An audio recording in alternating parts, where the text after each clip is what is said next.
Joining us now from the nation's capital is Brad Polumbo, the Deputy Opinion Contributors Editor for the Washington Examiner.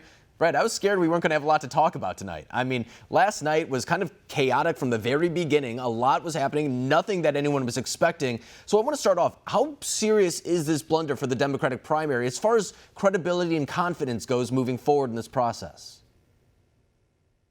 Yeah, absolutely, Alex. It's great to be with you. I will tell you that I was in this newsroom until almost midnight last night, watching as all this disaster unfolded. I'm sure you were monitoring it in real time, too. So I can tell you it makes for great television, right? The segment that you just played was absolutely fascinating. Our website was blowing up, but it is a disaster for democracy, and it is a disaster for the Democratic Party that they mishandled this Iowa caucus so terribly that they had no idea what was going on.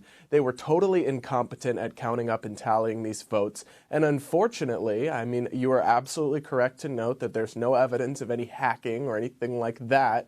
But they've lost legitimacy in the eyes of a lot of people, right? For the sketchy business going on with this app, for the delays, for the lack of communication and transparency. This whole thing has been a nightmare, and it's really taken the shine off of the Iowa caucuses and the start of this primary season. And I think it speaks volumes about the idea. There were a lot of conspiracy theories being pushed last night, and that's something that I hate to say you have to expect for the most part when something like this happens. I mean, a lot of times conspiracy theories are unfounded, that they kind of are bad faith to begin with. But I mean, when something like this happens, I mean, here we are sitting and we still don't have results.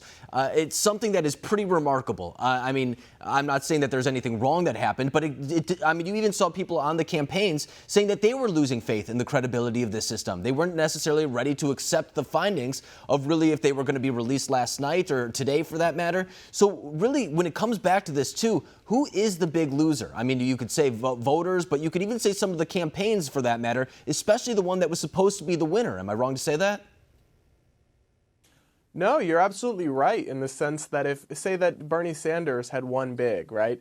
He missed his chance to kind of have a moment in the spotlight, to give a acceptance speech, to have kind of the whole thing unveil and unroll as it usually does. It's kind of all been taken over by this big controversy and incompetence. So I'll say that I think Bernie Sanders or whoever ends up being the winner, could be Sanders, could be Pete.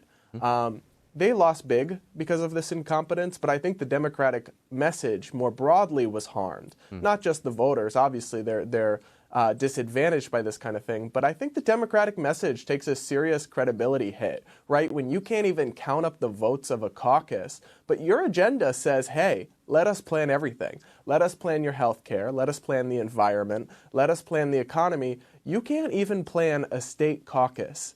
I'm just saying that I think that the whole Democratic Party is hurt by this failure. And we've already seen it kind of be weaponized by some on the right. I mean, President Trump was kind of trolling a little bit, mentioning that he won the Republican caucus. But we've also seen people, part of his team, kind of coming out saying the same thing that you just did, is kind of how can we expect this party to control our health care when they can't even count their votes in a system that we've been using for the better part of 200 years. And I think to the point that you bring up, too, say, for example, that Bernie Sanders was going to win. He missed that big headline. You know what I mean? The big speech at the end of the night saying, oh, I'm going to win. But same thing, no matter who was going to win, that was going to be the case. But same thing with Pete Buttigieg, too. I mean, he was sure to pick up delegates. He would have been the first gay man to do that. And that's something that would have made headlines as well. That would have been a historical night for Pete Buttigieg. And that's something that now he doesn't get to necessarily say as he moves on to New Hampshire. But he did give that speech at the end of the night, essentially declaring victory in some way. A lot of people said that that was either a good move or a bad move.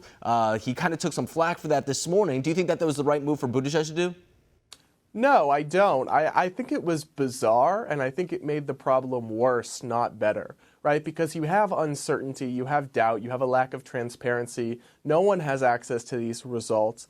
And then the idea that just because he has internal results showing him that he did well, so did two other candidates, right? So does Bernie Sanders' campaign, so does Elizabeth Warren. That's not reliable data. So for Mayor Pete to be coming out and saying, yes, we were victorious, that's just irresponsible, right? You can't take a victory lap when the results aren't even out yet. So maybe it won't hurt him, right? Maybe he capitalized on the media spotlight. But I think from the perspective of what the actual honest, responsible thing to do was, it certainly wasn't that.